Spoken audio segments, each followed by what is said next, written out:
बिस्मिल्लाहिर्रहमानिर्रहीम। अस्सलाम वालेकुम। Welcome to the lecture of MongoDB. ये हमारी मोंगो डीबी सीरीज़ का 14 ट्यूटोरियल है और इस ट्यूटोरियल में हम लोग सीखने वाले हैं कि वैल्यूएशन ऑपरेटर्स क्या काम करते हैं। पिछले 4 वीडियोस में हमने एक टॉपिक कवर किया था जिसका नाम है फाइंड। फाइंड मतलब मोंगो डीबी के अंदर कोई भी डाटा को सर्च करना, जिसके लिए हम कमांड लिखते हैं db.collectionName.find। और फाइंड मेथड के अंदर आके हम अपनी सर्च क्वेरी को पास करते हैं, जो कुछ इस तरह से, जैसे कि हमारे यहाँ पे फील्ड का नेम है तो इसके बाद इसकी वैल्यू आती है जिसको हम सर्च करना चाह रहे हैं। अब इस सर्च को एडवांस करने के लिए हम कुछ और भी ऑपरेटर्स हमने करने हैं, जैसे कंपैरिजन ऑपरेटर, लॉजिकल ऑपरेटर्स और एलिमेंट ऑपरेटर्स। अब इन तीनों में से जो मेन ऑपरेटर है कंपैरिजन ऑपरेटर्स मेन है, ठीक है, जिसमें हम मल्टीपल फील्ड्स को कंपेयर करके कुछ भी सर्च कर सकते हैं। अगर हम इसके अलावा भी देखें तो कुछ हमें ऐसे भी एडवांस सर्चेस करने पड़ते हैं जहाँ पे कंपैरिजन ऑपरेटर भी काम नहीं आता। जैसे कि एग्जांपल के लिए हम ऐसे यूजर्स को फाइंड करें जहाँ पे जो है इनके नेम की वो आर से स्टार्ट हो रही है, तो वो हम कंपैरिजन ऑपरेटर से नहीं कर सकते। यहाँ पे और भी मल्टीपल कहीं कॉम्प्लेक्स सर्चेस हमें करनी होती है जिसमें हमारे पे कंपैरिजन ऑपरेटर काम नहीं कर रहे होते, तो उसी की हेल्प से हमारे पास है कि मोंगो डीबी देता है वैल्यूएशन क्वेरी ऑपरेटर्स। ये 4 तरीके के होते हैं, रेगेक्स, EXPR, मोड और जेसन स्कीमा। तो इन्हें डिटेल में देखते हैं। तो सबसे पहले देखते हैं रेगेक्स को। रेगेक्स का मतलब होता है रेगुलर एक्सप्रेशंस। तो हम इसको यूज़ करते हैं किसी भी हमने फील्ड में स्ट्रिंग वैल्यू को स्टोर किया, इसका यूज़ हम मोस्टली स्ट्रिंग वैल्यू के साथ करते हैं। वहाँ पे हम किसी एक पैटर्न को फाइंड करते हैं, जिसको लिखने का तरीका कुछ इस तरह से होता है कि हम फाइंड के अंदर जाके इस तरह से जो करली ब्रेसेस जाके हम अपनी फील्ड लिखते हैं। तो ये फील्ड अपनी मोस्टली होनी चाहिए स्ट्रिंग डाटा टाइप। उसके अंदर जाके इसके अंदर करली ब्रेसेस के अंदर हम यहाँ पे ऑपरेटर यूज़ करते हैं $regex, ठीक है। तो हम इसी के अंदर हम अपना पैटर्न पास करते हैं। पैटर्न में कुछ ऑप्शंस भी हो सकते हैं, इसको यूज़ करने का भी मैं आपको बता देती हूँ। एग्जाम्पल अगर आप देख लें, कुछ ऐसा यूज़र्स को फाइंड करें जिसका नाम है आर से स्टार्ट होता है, मतलब आर से स्टार्ट होता है, तो उसको लिखने का कुछ इस तरह से पैटर्न रहेगा। ये देखें, यहाँ पे हम इस साइन का यूज़ करें, हमारे कीबोर्ड पे मिल जाता है, और उसके साथ हम यहाँ पे लिखेंगे आर। ये उन्हीं सभी यूज़र्स को ले आएगा जिनका नाम जो है आर से स्टार्ट हो रहा है। तो एक पैटर्न और देख लें, यहाँ पे देख लें कि हम ऐसे यूज़र्स को फाइंड करें जिसके नेम का एंड है वो IA से हो रहा है। तो उसके लिए पैटर्न जो है वो इस तरह से होगा, हम लिखेंगे IA और उसके बाद लिखेंगे डॉलर। डॉलर का मतलब है एंड, एंड मतलब जिसके एंड पे A आ रहा है, ठीक है। इसके बाद हमें दूसरे ऑपरेटर के ऊपर बात करते हैं जिसका नाम है EXPR, जिसका फुल नाम है एक्सप्रेशन, ठीक है। तो उसका जो है ये कंपैरिजन के लिए यूज़ करते हैं, लेकिन हम कंपैरिजन जो है वो किसी वैल्यू से नहीं करते हैं, हम एक ही डॉक्यूमेंट की 2 फील्ड को आपस में कंपेयर करते हैं।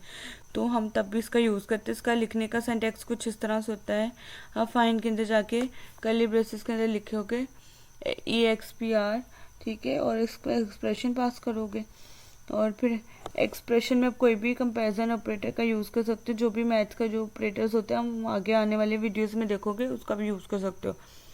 इसका एग्जांपल आप ये देख सकते हो, हमारे पास एक डॉक्यूमेंट है यहाँ पे जिसके पास 3 फील्ड्स हैं, कैटेगरी, बजट और स्पेंड। कैटेगरी का नाम है फूड, ठीक है। हमने इसके साथ अपना मंथली बजट जो है देखना है, ठीक है। उसके बाद हमारा थर्ड ऑपरेटर होता है मोड।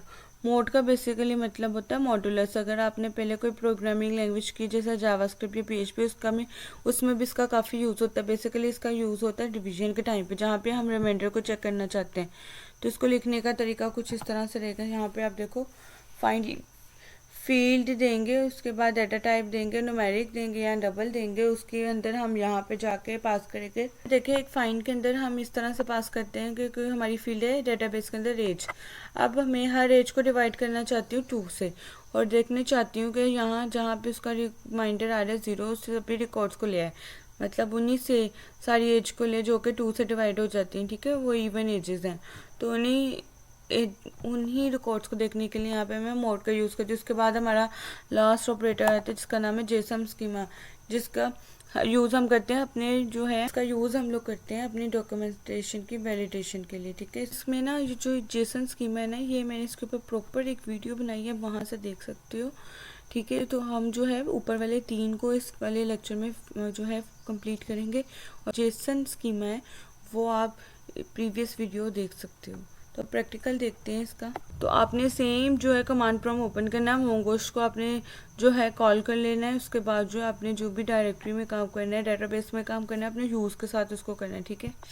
एक DB लिखूंगी स्टूडेंट, ठीक है, अब मैं यहाँ पे क्या करूँगी, फाइंड, और अब हम क्या करेंगे, यहाँ पे मैं नेम लिख रही हूँ। तो उसके बाद मैं क्या कर रही हूँ, रेगुलर एक्सप्रेशन से मैं सर्च करना चाह रही हूँ। यहाँ पे मैं अपना ऑपरेटर यूज़ करूँगी रेगेक्स, जिसका मतलब है रेगुलर एक्सप्रेशन। ठीक है, और इसके अंदर मुझे बताना है कि मैं क्या सर्च करना चाह रही हूँ। बेसिकली रेगेक्स के बाद हम यहाँ पे कोई भी अपना पैटर्न पास करते हैं। तो वर्ड यहाँ पे कोई नेम सर्च करना है, मैं वो यहाँ पे लिख देती हूँ। ठीक है,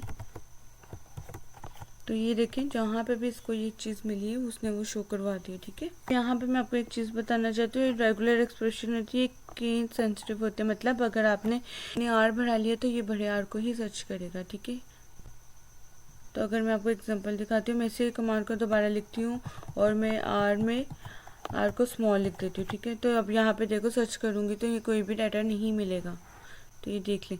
ठीक है, तो इसको कुछ भी नहीं मिला क्योंकि आपको ये रेगुलर एक्सप्रेशन होते हैं, केस सेंसिटिव होते हैं। ठीक है, जैसे आपने बड़ा छोटा आर लिखा है तो वो ही होना चाहिए। ठीक है, अगर आपने बड़ा आर लिखा है तो आपके डाटा में वही होना चाहिए। ठीक हो गया। दूसरी चीज़ें सर्च करने के लिए हमारे पास ऑप्शंस आते हैं, उसको कैसे लिखेंगे, तो हमने यहाँ पे क्या करना है, जो भी हमारा जो है सर्चिंग भर रहा है, जैसे हमने राबे को ही सर्च करना है तो यहाँ पे मैं उसको आर जो है स्मॉल लेटर में कर दूंगी। और तो मुझे राबे ही सर्च करना है, छोटा या बड़ा तो उसको मुझे कोई लेना नहीं। यहाँ पे मुझे बैक स्लैश लगाना है और इसके एंड पे भी बैक स्लैश लगाना है। ठीक है, तो यहाँ पे इन्वर्टेड कोट्स का यूज़ नहीं करना आपको, और आपको जो लास्ट वाला बैक स्लैशेस जो अपने ऑप्शन पास करनी है। ठीक है, तो बहुत सारे ऑप्शन आते हैं अपने रेगुलर एक्सप्रेशन। सबसे पहले अपने लिखना है आई का मतलब होता है केस इनसेंसिटिव, जो कि हेल्प करता है जहाँ पे इसमें से कोई भी लेटर हो, छोटा या बड़ा है, वो आपने रिकॉर्ड में कुछ भी है ये सबको ले आएगा। ठीक है, अब इसको यहाँ पे सर्च करते हैं तो यहाँ पे आपको ये इसका रिजल्ट नज़र आ सकता है। यहाँ पे इसको इग्नोर कर दिया है कि यहाँ पे आर बड़ा है, छोटा है या बड़ा है, तो यही लेटर्स मैच होने चाहिए। ठीक है, अब यहाँ पे मैं रेगुलर एक्सप्रेशंस के कुछ और सर्चेस दिखाती हूँ आपको। अगर मैं आपको कुछ ऐसा सर्च करना चाह रही हूँ जहाँ पे यूज़र का जो नेम है वो आर ए, ठीक है, ये देख लो, ये जहाँ जहाँ आ रही आया उसने शो कर दिया। डेटा लेके फाइंड आउट कर सकते हैं। अभी मैं कुछ ऐसा रिकॉर्ड फाइंड करना चाहती हूँ जो जिन स्टूडेंट का जो नेम है ए से स्टार्ट हो रहा है, तो उसके लिए मुझे यहाँ पे क्या करना है, यहाँ पर सबसे पहले मैं साइन को लूँगी जो कि हमारे कीबोर्ड में 6 के साथ होता है। ठीक है, उसके बाद मैं कैपिटल लेटर में लिख देती हूँ ए, जिनका जो नेम है वो ए से स्टार्ट हो रहा है, वो भी कैपिटल ए लेटर से, ऐसा कोई भी नहीं है। तो अब हम स्मॉल से करके देखते हैं। ये देखिए कितने सारे स्टूडेंट्स आ चुके हैं। ठीक है, तो अगर अपने केस सेंसिटिव ख़त्म करनी है तो मैंने आपको उसका पैटर्न भी बता दिया। अब हमें ऐसा फाइंड आउट करें जिसके एंड पे एच ही आ रहा है, तो वो यहाँ से आप देख सकते हो। ठीक है, और भी हमारे पास बहुत सारे पैटर्न्स होते हैं, वो हम फिर देखेंगे। उसके बाद जो है ये लिंक जो है मैं आपको डिस्क्रिप्शन में दे दूँगी। आप यहाँ पे देख सकते हो कि यहाँ पे इसको लिखने के अलग अलग सिंटेक्स है जो कि मैंने आपको लिख के दिखाया है, वो आपको मैंने ये वाले सिंटेक्स लिख के दिखाया है। ठीक है, तो आप इस तरह से फिर सिंटेक्स लिख के देख सकते हैं। आपको ऑप्शन नाम का जो है ऑपरेटर पास करना चाहते हैं, ठीक है, आप इस तरह से ऑप्शन पास कर सकते हैं। इसके अंदर बहुत सारे एग्जांपल्स हैं जिसमें आपको बताया हुआ है, यहाँ पे आपको हर तरह का जो बताया है आपको कहीं डिफरेंट एग्जांपल्स मिल जाएंगे। तो अब यहाँ पे देखें आपके पास इसमें मंथली बजट, पर्सनल, सेल्स और स्टूडेंट्स आ रहा है। ठीक है, तो अब इसमें दो जो हम कलेक्शंस का यूज़ करने लगे हैं, मंथली बजट और सेल्स, तो हम सबसे पहले जो है मंथली बजट को शो करते हैं, उसके अंदर क्या डाटा पड़ा हुआ है दिखा देती हूँ कौन सा डाटा है। यहाँ पे देखिए 5 टाइम का हमारे पास डाटा है मौजूद जो कि आपको शो हो रहा है। तो कैटेगरी आ रही है, आईडी आ रहा है और उसमें बजट नेम और वो सारी चीज़ें आ रही है। ठीक है, मंथली बजट क्या रखना है हमें और उस पर भी स्पेंड है। ठीक है, टोटल खर्चा हुआ कितना, कोई कोई फील्ड ऐसे जहाँ पे बजट कम था और खर्चा ज़्यादा हो गया। ठीक है, अब यहाँ पे हमें क्या करना है, बेसिकली हम यहाँ पे ये फाइंड करना चाह रहे हैं कि जो हमारे सारे डॉक्यूमेंट्स में जो हमारे रिकॉर्ड्स हैं जो स्पेंड ज़्यादा हो गए बजट से, तो उसके लिए हम यहाँ पे एक्सप्रेशन यूज़ करने वाले हैं। तो उसको देखते हैं कैसे लिखते हैं। तो यहाँ पे लिखेंगे DB पे हम लोग कलेक्शन का नेम चेंज कर देते हैं। उसके लिए हम लोग यहाँ पे एक्सप्रेशन डालूंगी। यहाँ पे हमें ग्रेटर देन का जो है वो GT आता है, तो उसके लिए मुझे 2 फील्ड्स चाहिए। उसके लिए मुझे चाहिए एरे लेनी है, मतलब स्क्वायर ब्रेसेस लूँगी। तो सबसे पहली फील्ड जो है उसका नाम है स्पेंड। अब स्पेंड को मैं किससे कंपेयर करना चाहती हूँ, दूसरी फील्ड से। उसी डॉक्यूमेंट की दूसरी फील्ड है बजट। यहाँ पे मैं एक चीज़ पहले बताना चाहती हूँ, जो हमारी एक्सप्रेशन नाम का दो जो ऑपरेशन है वही यूज़ कर सकते हो जहाँ पे आपने कंपेयर करना है एक ही डॉक्यूमेंट की दो फील्ड्स को। जैसे हम स्पेंड को कंपेयर करें बजट से, ठीक है। यहाँ पे हम ये चेक कर रहे हैं जहाँ पे स्पेंड जो है वो, तो यहाँ पे देखिए हमें 3 रिकॉर्ड्स उसने दिखा दिए हैं 1, 2 और 5, जहाँ पे हमारे पास जो बजट था स्पेंड से जो खर्चा है उससे ज़्यादा हो चुका है, ठीक है। यहाँ पे देखिए मेरे पास 3 तरह के जो है प्रोडक्ट्स हैं और उसकी डिटेल जो है मेंशन है। आप यहाँ से इसको हम देखते हैं, इनकी प्राइजेस को कंपेयर करना चाहती हूँ। यहाँ पे मैं देखना चाहती हूँ कि वो वाले सारे प्रोडक्ट दिखा दें जहाँ पे प्राइस है। के लिए हम लोग क्या करेंगे, यहाँ पे लिखेंगे कलेक्शन, लिखेंगे हमारी कलेक्शन का नाम है सेल्स। हम लोगों ने ये चीज़ चेक करनी है कि जिस जो है कोर्स जो है उसकी प्राइस जो उससे ज़्यादा है, ये चीज़ें चेक करनी है, ठीक है। कितनी ज़्यादा है ये हम देखेंगे। तो यहाँ पे मैं क्या करूँगी, सबसे पहले लिखूँगी ये XPR, ठीक है। उसके बाद मैं ग्रेटर लगाऊंगी यहाँ पे, ठीक है। तो उसके बाद जो है यहाँ पे मैं उसका लिखूँगी प्राइस लिखूँगी। उसके बाद हमारे पास एक मैथ का ऑपरेटर आता है जिसका मतलब तो मल्टीप्लाई जो है, उसके लिए 0.2 लिखूँगी ताकि आपको समझ में आ जाए। सिर्फ हमने ये प्रॉफिट देखना है कि हमारा कितना आ रहा है, ठीक है। यहाँ पे रिजल्ट आएगा, उसका जो कंपैरिजन है वो मैं चेक करूँगी प्राइस के साथ, ठीक है। ये कॉम्प्लेक्स एक्सप्रेशन का एक एग्जांपल दे रही हूँ आपको यहाँ। तो आप ये देख सकते हो कि सारी सबकी जो है ज़्यादा आ रही है। अगर मैं इस पर चेंज करना चाहती हूँ कि हाफ ज़्यादा, तो फिर वो दिखा देगा, ठीक है। यहाँ पे भी तीनों आ गए। अब मैं एक और रेगुलर एक्सप्रेशन जो है उसको मैं देख लेती हूँ 1.2, ठीक है। ये देख लो, ठीक हो गया। यहाँ पे अगर करूँगी 2.5, तो अब यहाँ पे कोई ऐसा नहीं है, ठीक है। तो अब मैं यहाँ पे 2 करती हूँ, तब भी ऐसा कोई नहीं। मतलब ये अब आपको पता लग रहा होगा इनकी प्राइजेस कैसे निकलती, ठीक हो गया।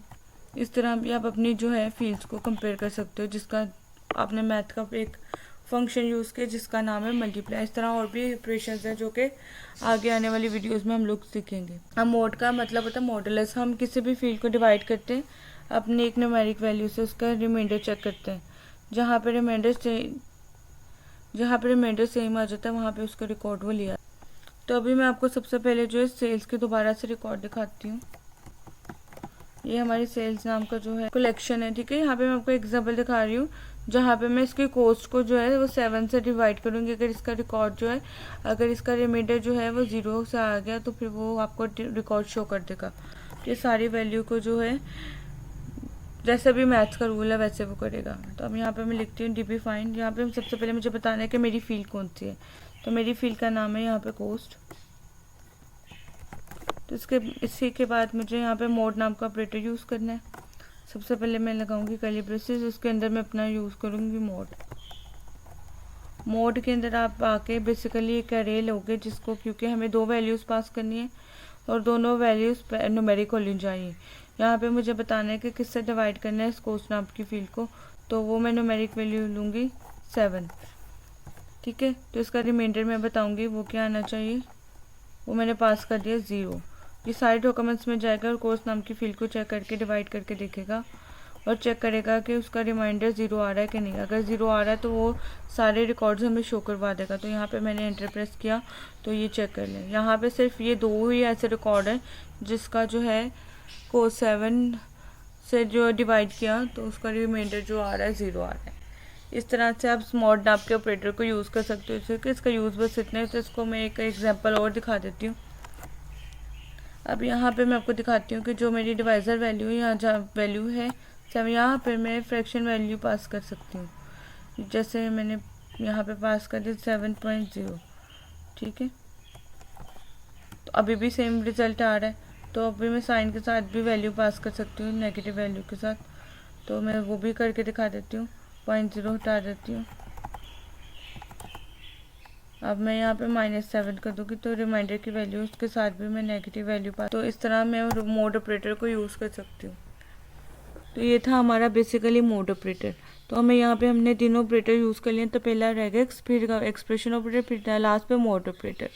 इसमें एक चौथा ऑपरेटर जिसमें जेसम स्कीमा जिससे रिलेटेड मैंने एक पूरा ही जो है ट्यूटोरियल ने वो वीडियो नहीं देखी तो आपको वो भी मिल जाएगी, ठीक है। इससे नेक्स्ट वीडियो जो है वो भी हम देखेंगे और भी फाइंड के ऑपरेटर सीखेंगे, उस वीडियो को भी देखिएगा।